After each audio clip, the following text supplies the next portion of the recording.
ಎಲ್ಲರಿಗೂ ನಮಸ್ಕಾರಗಳು. ಮಾತು ವಿತ್ ಮಾಲಿನಿ ಕಾರ್ಯಕ್ರಮಕ್ಕೆ ತಮಗೆಲ್ಲರಿಗೂ ಸ್ವಾಗತ. ನಾನು ಪ್ರೊಫೆಸರ್ ಸುತ್ತೂರ್ ಮಾಲಿನಿ, ಅಧ್ಯಕ್ಷರು, ಜೆನೆಟಿಕ್ಸ್ ಮತ್ತು ಜಿನೋಮಿಕ್ಸ್ ಅಧ್ಯಯನ ವಿಭಾಗ, ಮೈಸೂರು ವಿಶ್ವವಿದ್ಯಾನಿಲಯ. ಸಾಮಾನ್ಯವಾಗಿ ನಾವು ಟಿವಿಗಳಲ್ಲಿ ಕೆಲವು ಶೋನ ನೋಡಿದಾಗ ಅಡಿಗೆ ತಯಾರು ಮಾಡೋದನ್ನ ತೋರಿಸ್ತಾ ಇರ್ತಾರೆ.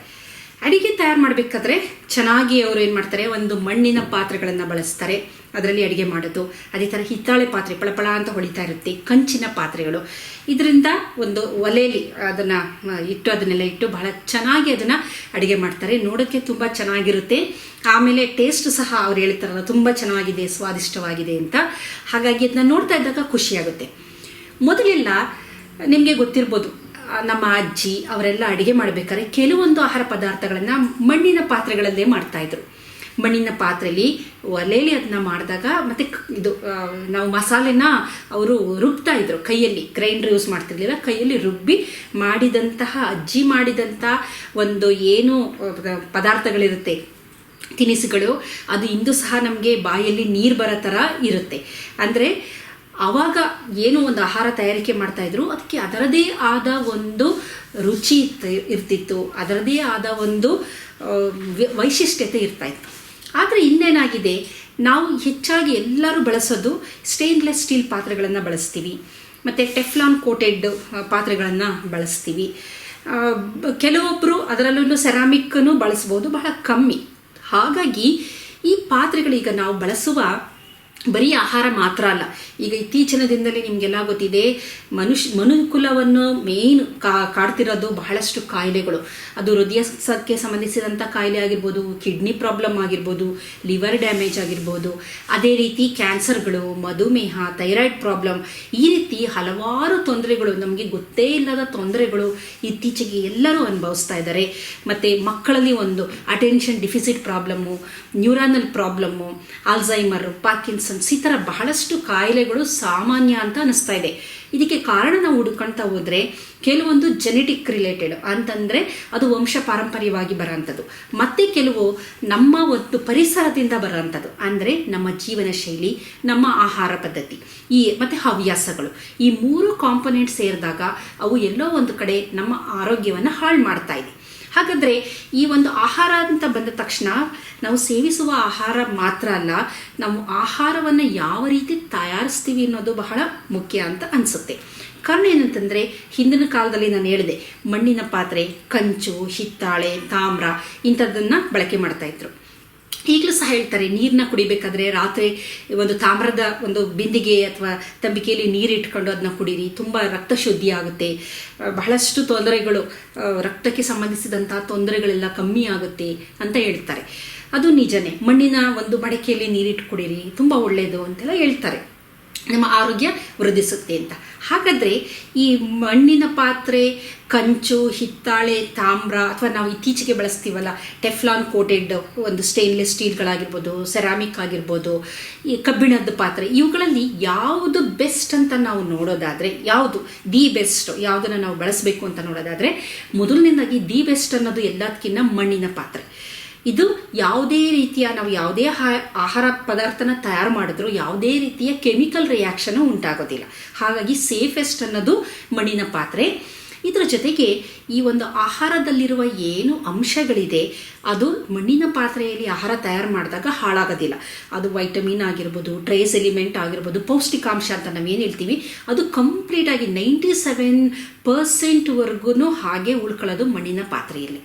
ಇದರ ಜೊತೆಗೆ ಯಾವುದೇ ರೀತಿ ಕೆಮಿಕಲ್ ರಿಯಾಕ್ಷನ್ಗಳು ಆಗದೇ ಇರೋದು, ಮತ್ತು ಚೆನ್ನಾಗಿ ಈ ಒಂದು ಮಾಯಿಶ್ಚರ್, ಹೀಟ್ ಚೆನ್ನಾಗಿ ಸರ್ಕ್ಯುಲೇಟ್ ಆಗುತ್ತೆ ಮಣ್ಣಿನ ಪಾತ್ರೆಯಲ್ಲಿ ನಾವು ಆಹಾರ ತಯಾರು ಮಾಡಿದಾಗ.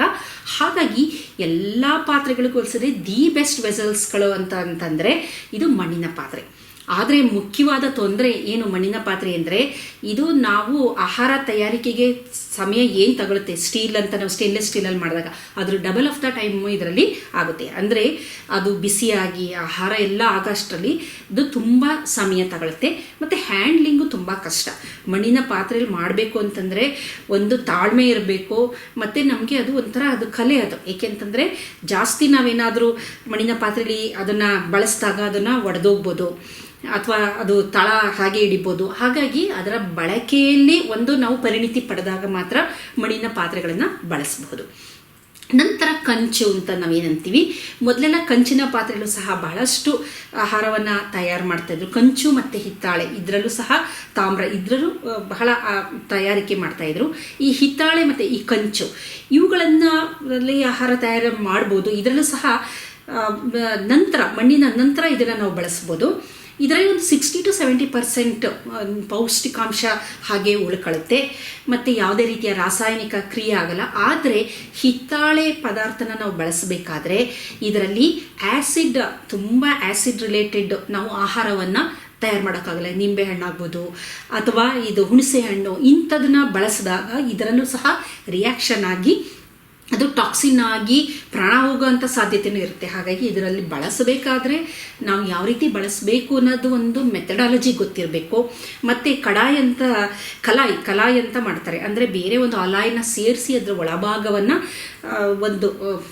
1-2 ವರ್ಷಕ್ಕೆ ಒಂದು ಸಲ ಅದನ್ನು ಬೇರೆ ಅಲಾಯ್ಸ್ಗಳನ್ನು ಸೇರಿಸಿ ಮಾಡೋದ್ರಿಂದ ಆದಷ್ಟು ಈ ಕೆಮಿಕಲ್ ರಿಯಾಕ್ಷನ್ ಏನಾಗುತ್ತೆ, ಆ್ಯಸಿಡ್ನ ಬಳಕೆ ಮಾಡಿದಾಗ ಅದನ್ನು ತಡೆಗಟ್ಟಬಹುದು. ಇದು ಸಹ ಬೇರೆ ರೀತಿಯ ಯಾವುದೇ ರೀತಿಯ ಅಷ್ಟೊಂದು ದೇಹಕ್ಕೆ ಒಂದು ವ್ಯತಿರಿಕ್ತ ಪರಿಣಾಮ ಬೀರದೇ ಇರೋಂಥದ್ದು ಕಂಚು ಮತ್ತು ಹಿತ್ತಾಳೆ. ಬಹಳ ಹಿಂದಿನ ಕಾಲದಲ್ಲಿ 100 ವರ್ಷದಿಂದ ಇದನ್ನು ಬಳಕೆ ಮಾಡ್ತಾನೆ ಬಂದಿದ್ದಾರೆ. ಹಾಗಾಗಿ ಇದು ಸಹ ಸೇಫ್ ಅಂತಲೇ ನಾವು ಹೇಳ್ಬೋದು. ಇದರ ಜೊತೆಗೆ ತಾಮ್ರದಲ್ಲೂ ಸಹ ಕೆಲವೊಂದು ನಾನು ಹೇಳಿದೆ ಆ್ಯಸಿಡ್ ರಿಲೇಟೆಡನ್ನು ಆದಷ್ಟು ಇದು ಬಳಕೆನ ಕಡಿಮೆ ಮಾಡೋದ್ರಿಂದ ಆಹಾರ ಪದಾರ್ಥಗಳು ಚೆನ್ನಾಗಿರುತ್ತೆ. ನೆಕ್ಸ್ಟ್ ಸ್ಟೇನ್ಲೆಸ್ ಸ್ಟೀಲ್ ಅಂತ ನಾವು ಬರೋದಾದರೆ, ಸ್ಟೇನ್ಲೆಸ್ ಸ್ಟೀಲು ಅಂತ ಒಂದು ಏನು ದುಷ್ಪರಿಣಾಮ ಬೀರೋದಿಲ್ಲ.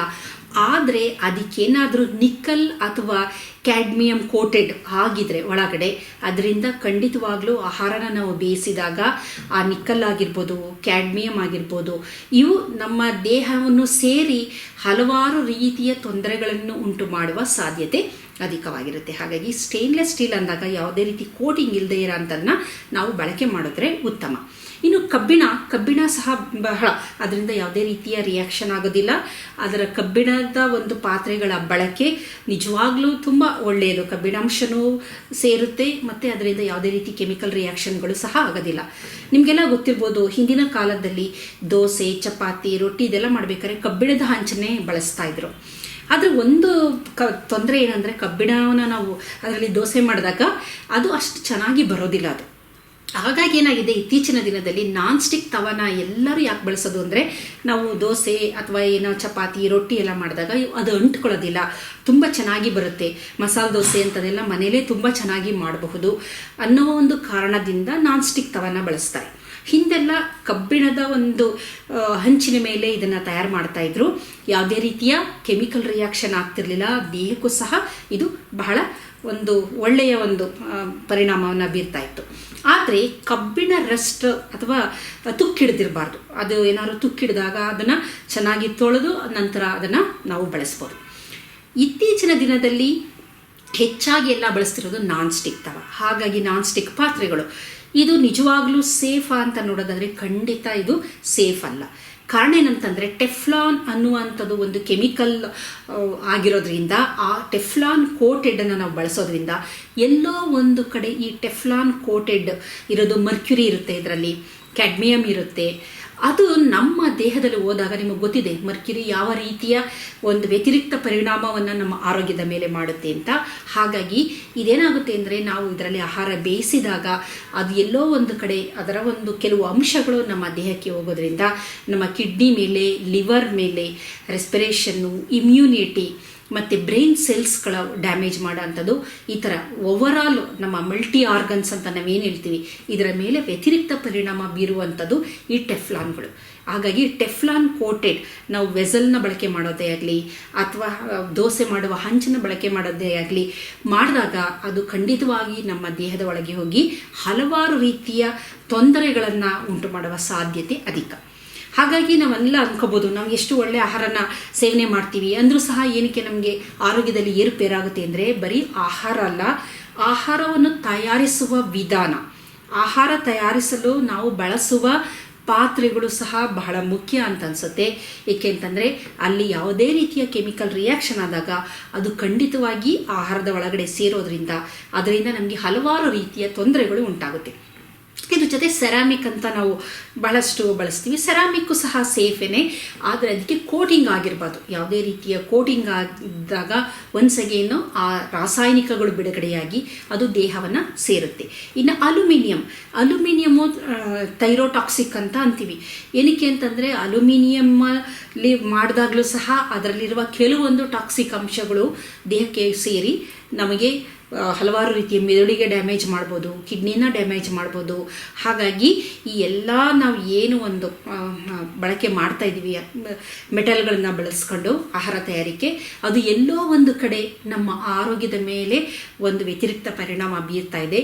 ಹಾಗಾಗಿ ಬರೀ ನಾವು ಆಹಾರ ಪದಾರ್ಥಗಳ ಬಗ್ಗೆ ಮಾತ್ರ ಗಮನ ಕೊಡದೆ ಅದನ್ನು ನಾವು ಯಾವ ರೀತಿ ತಯಾರಿಸ್ತಿದ್ದೀವಿ ಅನ್ನೋದು ಸಹ ಬಹಳ ಮುಖ್ಯ ಆಗಿರೋದ್ರಿಂದ ಕೆಲವೊಂದನ್ನು ನಾವು ಬಹಳಷ್ಟು ನೋಡಿಕೊಂಡು ಆಹಾರ ತಯಾರಿಕೆನ ಮಾಡಬೇಕಾಗುತ್ತೆ. ಸ್ಟೇನ್ಲೆಸ್ ಸ್ಟೀಲ್ ಎಲ್ಲದಕ್ಕಿಂತ ಇತ್ತೀಚೆಗೆ ಈಗ ನಮ್ಮ ಪ್ರಸ್ತುತ ಸ್ಥಿತಿಯಲ್ಲಿ ಸ್ಟೇನ್ಲೆಸ್ ಸ್ಟೀಲು ಬಹಳ ಉತ್ತಮ ಅಂತಲೇ ಅನ್ಬೋದು. ಹಿಂದೆಲ್ಲ ಮಣ್ಣನ್ನು ಬಳಸ್ತಾ ಇದ್ರು, ಮಣ್ಣಿನ ಪಾತ್ರೆಗಳು. ಆದರೆ ಇದು ಮಣ್ಣಿನ ಪಾತ್ರೆ ನಾವು ಬಳಸೋಕ್ಕೆ ಸಾಧ್ಯ ಇಲ್ಲ, ಅದು ಆಗೋದು ಇಲ್ಲ. ಹಾಗಾಗಿ ನಾವು ಸ್ಟೇನ್ಲೆಸ್ ಪಾತ್ರೆಗಳನ್ನು ಬಳಸ್ಬೋದು. ಕೋಟಿಂಗ್ ಇಲ್ಲದೆ ಇರೋ ಅಂಥದ್ದು ಸ್ಟೇನ್ಲೆಸ್ ಪಾತ್ರೆಗಳನ್ನು ಬಳಸಿ ಮನೆಯಲ್ಲಿರುವ ಹಳೆಯ ಕಬ್ಬಿಣದ ಹಂಚು ಏನಿದೆ ಬಾಂಡ್ಲಿಗಳು ಇವೆಲ್ಲ ಇದನ್ನೇ ಬಳಸಿ ನಮ್ಮ ಮನೇಲಿ ಈಗ ನಾವು ಏನು ಬಳಸ್ತಾ ಇದ್ದೀವಿ ಟೆಫ್ಲಾನ್ ಕೋಟ್ ಇಡೋದು, ಟೆಫ್ಲಾನ್ ಕೋಟ್ ಹೋಗಿರೋ ಅಂಥದ್ದು ಇನ್ನೂ ಡೇಂಜರ್. ಅದು ಅಂಥದನ್ನು ನಾವು ಆದಷ್ಟು ಅವಾಯ್ಡ್ ಮಾಡ್ತಾ ಬಂದರೆ ಖಂಡಿತವಾಗೂ ನಮ್ಮ ಆರೋಗ್ಯ ಚೆನ್ನಾಗಿರುತ್ತೆ. ಓವರಾಲು ಆಹಾರ ತಯಾರಿಕೆ ಅದರ ಜೊತೆಯಲ್ಲಿ ಎಲ್ಲಿ ತಯಾರು ಮಾಡ್ತಿದ್ದೀವಿ ಅನ್ನೋದು ಸಹ ಬಹಳ ಮುಖ್ಯ.